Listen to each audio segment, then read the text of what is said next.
देखिए 126 नंबर तक मैं पढ़ा चुका हूँ दोस्तों। आज हम लोग अनुपात समानुपात पढ़ रहे हैं, तो 126 नंबर तक मैं पढ़ा चुका हूँ। अगर पिछला वीडियो नहीं देखे होंगे तो उसको देख ले। आज हम लोग 127 नंबर से चलेंगे।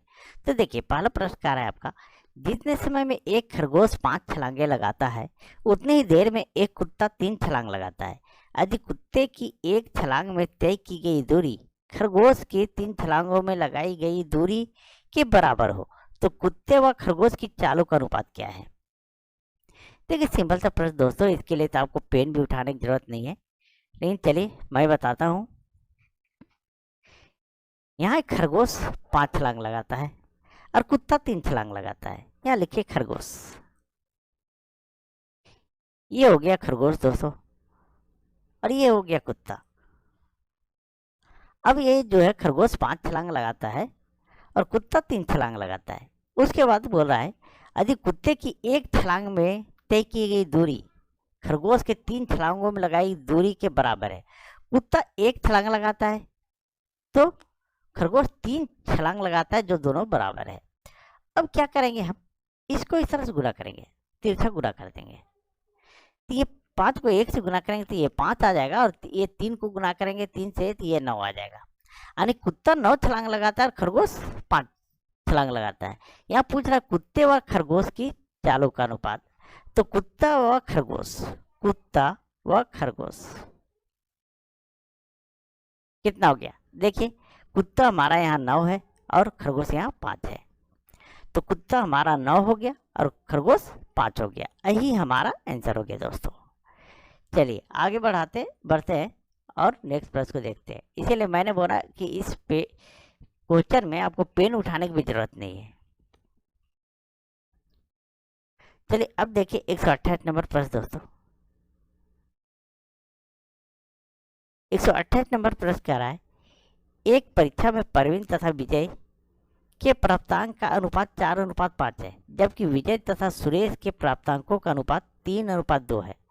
परवीन तथा सुरेश के प्राप्तांकों का अनुपात क्या है।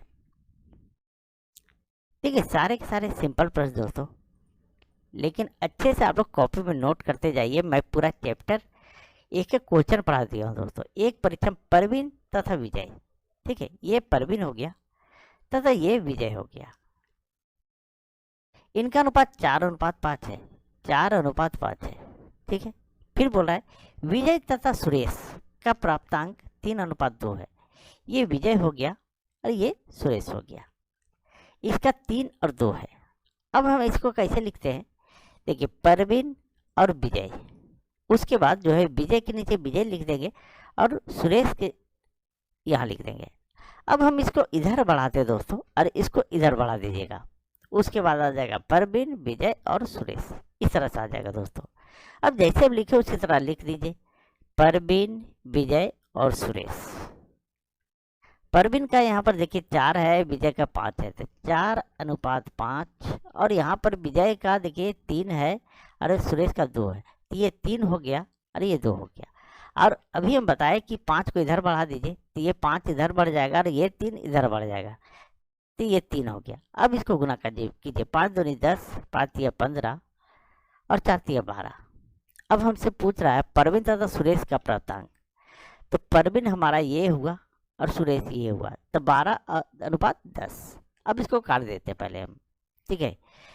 12:10, क्योंकि 2 ही का पूछ रहा है तो 2 काट दीजिएगा चलेगा, तो 2 छके 12 और 2 पचे 10, तो हमारा 6:5 आ गया आंसर दोस्तों। क्या आया, परवीन और सुरेश, तो 6:5 यही हमारा आंसर आ गया। चलिए आगे बढ़ते हैं और नेक्स्ट प्रश्न को देखते हैं। ये हमारा आंसर आ गया। अब देखिए 129 नंबर प्रश्न दोस्तों। 129 नंबर प्रश्न कह रहा है, एक परीक्षा में अंशुल ने अंग्रेजी में विज्ञान से दुगने अंक लिए। अंग्रेजी, विज्ञान तथा गणित में उसके कुल प्राप्तांक 180 थे। यदि अंग्रेजी तथा गणित में उसके प्राप्तांकों का अनुपात 2:3 हो तो विज्ञान में उसके प्राप्तांक कितने थे। देखिए दोस्तों,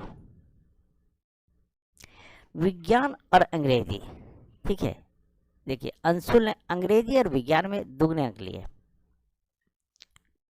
फिर बोला है अंग्रेजी और विज्ञान, तो सिर्फ हम इसको यहाँ उलट दे रहे हैं। ये हो गया विज्ञान, एक मिनट, विज्ञान यहाँ भी, यहाँ वही, अंग्रेजी यहाँ भी। चलिए ठीक है, विज्ञान और अंग्रेजी लिखते हैं, विज्ञान और अंग्रेजी, ये हो गया। फिर अंग्रेजी और विज्ञान, ये अंग्रेजी अंग्रेजी के नीचे लिख दीजिए और विज्ञान इधर बढ़ जाएगा। अब देखिए ये इधर बढ़ जाता है और ये हमारा इधर बढ़ जाता है। अभी हम बताए हैं आप लोगों को। तो अंग्रेजी और विज्ञान बोल रहा है, अंग्रेजी में विज्ञान से दुगने अंक है, तो अंग्रेजी में साइंस है, ठीक है, दुगने अंक है, ये 1 है, तो ये कितना है, 2 है। फिर बोला है गणित में दुगने अंक लिए, अंग्रेजी विज्ञान तथा गणित में उसके कुल प्राप्तांक 180 थे। उसके बाद यहाँ बोला है अंग्रेजी और गणित में उसके प्राप्तांक 2:3 है, अंग्रेजी और गणित, ठीक है, अंग्रेजी और गणित। एक मिनट दोस्तों, अंग्रेजी और गणित, ठीक है।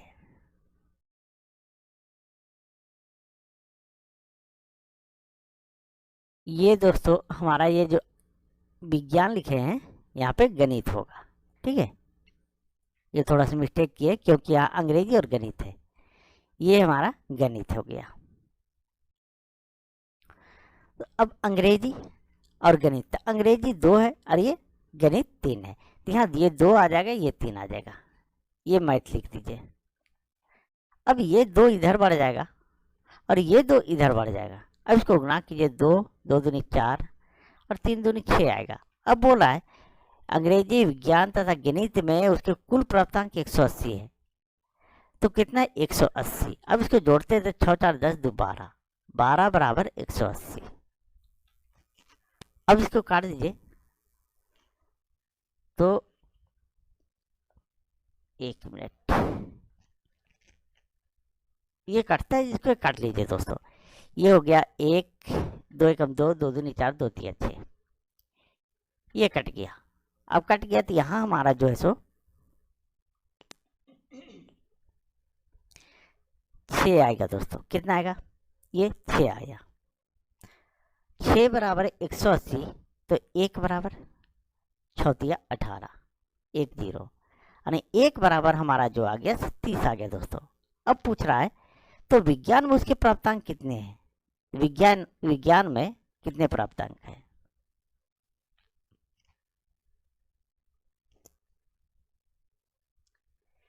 ये यहाँ दोस्तों, यहाँ देखिए हम थोड़ा सा मिस्टेक किए थे, वहाँ मिस्टेक हुआ था तो यहाँ भी मिस्टेक हुआ है, ठीक है।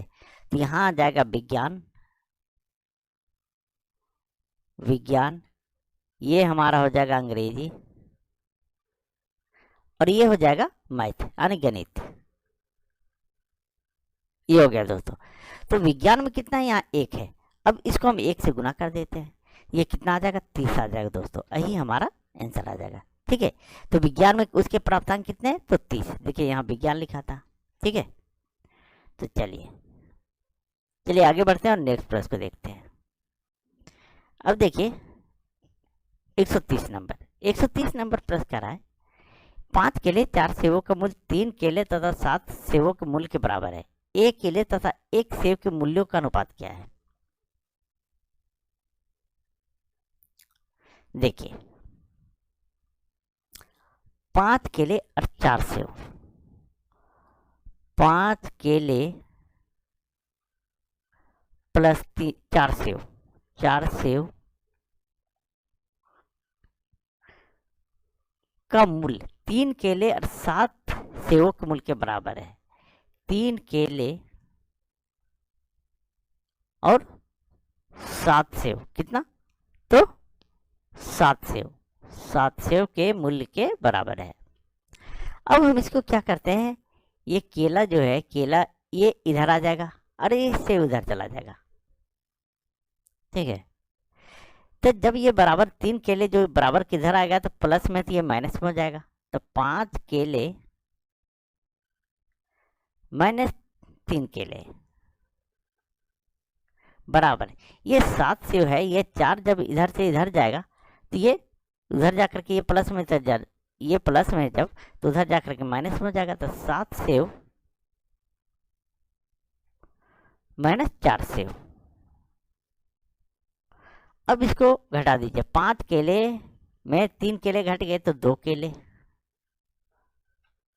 बराबर 7 में 4 गया तो 3 सेव हो गया। कितना हो गया? तो 3 सेव हो गया। अब हमारा जो होगा सो केला हमारा हो जाएगा 3 और सेव हो जाएगा 4, क्योंकि बराबर के इधर का होता है। ठीक है, तो हमसे पूछ रहा है सेव तथा 1 केले तथा 1 सेव, केले तथा सेव का मूल्य। अब देखिए केला 3 हो गया और सेव कितना हो गया? 5, सेव कितना हो गया? 2, तभी हमारा अनुपात आया। तो सही आंसर क्या आया? 3:2। ये ए नंबर आया दोस्तों। चलिए आगे बढ़ते हैं और नेक्स्ट प्रश्न को देखते हैं।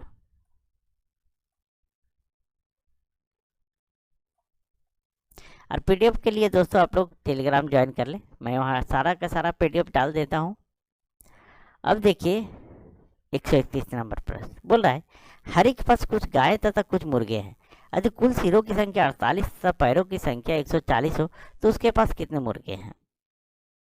इसका एक फार्मूला है दोस्तों, आप लोग नोट कर लीजिएगा। देखिए फार्मूला क्या है, पैर माइनस सिर, ये ब्रैकेट बंद। अगर आपसे मुर्गा पूछ रहा है, 2 पैर वाला पूछ रहा है तो यहाँ 4 से गुना करेंगे, और 4 पैर वाला पूछेगा तो 2 से गुना करेंगे। लेकिन यहाँ 2 पैर से पूछ रहा है तो यहाँ 4 से गुना करेंगे और बटा में 2 कर देंगे। बस इतना ही करना है, ये आपका फार्मूला हो गया। तो पैर कितना है? तो सिरों की संख्या 48 और पैरों की संख्या 140। तो ये 140 माइनस सिर कितना है? 48, 48 गुने 2, सॉरी 48 गुने 4, क्योंकि ये मुर्गा पूछा 2 पैर वाला तो यहाँ 4 से गुना होगा, बटा में 2 कर देंगे। अब इसको कर दीजिए 140 माइनस 48 चौके 4 8 32, 3 हाथ में 4 चौक 16, 16 3 92, 192। अब 2 से डिवाइड कर दीजिए। अब हम 192 में 140 को घटा देंगे तो 40 52 आ जाएगा। कितना आ जाएगा? 52। ये प्लस माइनस का कोई वैल्यू नहीं है यहाँ पर दोस्तों, ठीक है, कि माइनस में आ रहा है, ये बटा 2। अब इसको काटेंगे तो ये 26 आ जाएगा। यही हमारा आंसर हो जाएगा दोस्तों। ठीक है, तो कितने मुर्गे हैं? तो 26 है। तो सही आंसर क्या हो गया? तो 26। लेकिन अगर आपसे पूछा जाता कि कितने गायें हैं, तो देखिए सिर की संख्या 48 था, तो 48 में हम इस 26 को घटा देंगे तो उतना गाय आ जाएगा। सिंपल सा बात है। चलिए आगे बढ़ते हैं और नेक्स्ट प्रश्न को देखते हैं। अब देखिए 132 नंबर प्रश्न,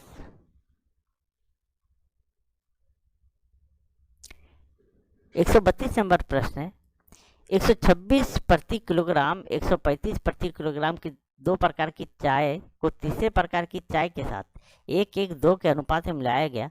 यदि इस प्रकार बने मिश्रण का मूल्य 153 रुपये प्रति किलोग्राम हो तो तीसरे प्रकार की चाय का मूल्य प्रति किलोग्राम क्या है? चलिए एक बार इसको क्लियर करता हूं। तो एक तो है 126 रुपये प्रति किलोग्राम चाय, 126 रुपये। दूसरा है 135, कितना है? 135 रुपये किलोग्राम। ठीक है, और प्रति किलोग्राम 2 प्रकार की चाय को तीसरे प्रकार की चाय के साथ 1:2 के अनुपात में मिलाया गया। तो तीसरे प्रकार की चाय 1 किलोग्राम। अब ये जो मिलाया गया 1:2 के अनुपात में, ये मिलाया गया 1, ये मिलाया गया 1 और ये मिलाया गया 2। अब इसको गुना कर दीजिए तो 126 आएगा, ये 135 और ये हमारा आ जाएगा 2x। ठीक है, और बोल रहा है तीसरे प्रकार की चाय। अच्छा, हाँ देखिए 126 और 35, 2 प्रकार की चाय को तीसरे प्रकार की चाय के साथ 1:2 का अनुपात में मिलाया गया। अब हमारा जो है इसको किस अनुपात में मिलाया गया? तो 153। अच्छा, इस प्रकार बने मिश्रण का मूल्य 153 रुपये प्रति किलोग्राम, मतलब टोटल का मूल्य 153 रुपया है। और चाय कितना प्रकार का है, इसको जोड़ो 1 2 2 और 2 4, ये 4 हो जाएगा। ये 4 से इसको गुना कर दीजिए, 4 से 12, 4 5 20, 1 21, 2 हाथ में 4 गम 4 2 6, 612 आ गया दोस्तों। कितना आया, तो 612। और जब हम इसको जोड़ते हैं तो ये आ जाता है 126 और 135 को जोड़ेंगे हम तो हमारा 261 आ जाएगा। 261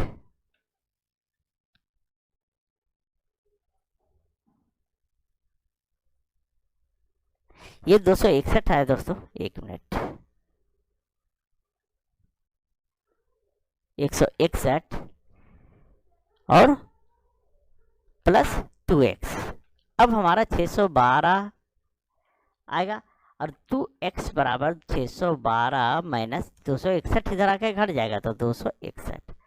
अब 261 2x 612 में 261 को घटाएंगे तो हमारा 351 आएगा, 351। और x बराबर जब इसको हम डिवाइड करेंगे तो आपका आ जाएगा, कितना आ जाएगा, 175.5 आ जाएगा दोस्तों, 175.5। यही हमारा आंसर आ जाएगा।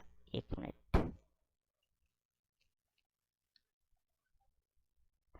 175.5 आ जाएगा। 2 से डिवाइड के 351 कर दे, 175.5 आ जाएगा। यही हमारा आंसर हो जाएगा दोस्तों। तो सही आंसर क्या हुआ, 175.5, ये सी नंबर दोस्तों। दोस्तों अगर आप लोग को वीडियो अच्छी लगी हो तो प्लीज़ वीडियो को लाइक करें, चैनल सब्सक्राइब करें। चलिए कल मिलते हैं, थैंक यू।